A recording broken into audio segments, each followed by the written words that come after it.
ಎರಡೆರಡು ಬಾರಿ ಶಾಸಕರಾದರೂ ದಕ್ಷಿಣ ಕನ್ನಡ ಜಿಲ್ಲೆಯ ಸುಳ್ಯ ಶಾಸಕ ಮಾತ್ರ ತುಂಬಾನೇ ಸಿಂಪಲ್. ಸಚಿವ ಸ್ಥಾನ ಬೇಕು ಅಂತ ಪಟ್ಟು ಹಿಡಿಯೋ ಶಾಸಕರ ಮತ್ತೆ ಅಂಗಾರರು ವಿಭಿನ್ನವಾಗಿ ಕಾಣ್ತಾರೆ.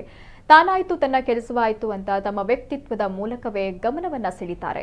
ಇನ್ನು ಮೊದಲ ಬಾರಿಗೆ ಸಚಿವರಾಗಿ ಆಯ್ಕೆಯಾದಾಗ ಇಡೀ ಸುಳ್ಯದ ಜನ ಸಂಭ್ರಮ ಪಟ್ಟಿದ್ರು. ಅಭಿನಂದನೆಗಳ ಮಹಾಪೂರವನ್ನೇ ಹರಿಸಿದ್ರು. ಹೇಗಿದ್ರು ಅವರು ಯಾವತ್ತೂ ಹಿಗ್ಗಿದವರಲ್ಲ. ಎಂದಿನಂತೆ ತಮ್ಮ ಸಿಂಪಲ್ ಜೀವನವನ್ನೇ ಮುಂದುವರೆಸಿದವರು. ಅಂಗಾರ ಇದೀಗ ಸಿಎಂ ಬಸವರಾಜ ಬೊಮ್ಮಾಯಿಯವರ ಸಂಪುಟದಲ್ಲೂ ಎರಡನೇ ಬಾರಿಗೆ ಸಚಿವರಾಗಿ ಪ್ರಮಾಣ ವಚನ ಸ್ವೀಕರಿಸಿದ್ದಾರೆ. ಇನ್ನು ಪ್ರಮಾಣ ವಚನ ಕಾರ್ಯಕ್ರಮಕ್ಕೆ ತೆರಳೋದಕ್ಕೆ ಮುನ್ನ ಅಂಗಾರ ಅವರು ತಮ್ಮ ಕೇಸರಿ ಶಾಲಿಗೆ ತಾವೇ ಇಸ್ತ್ರಿ ಮಾಡಿಕೊಳ್ತಾ ಇರುವ ವಿಡಿಯೋ ಒಂದು ವೈರಲ್ ಆಗಿದೆ.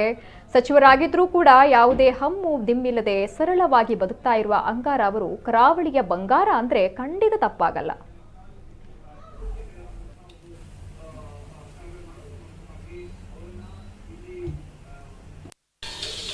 Yeah.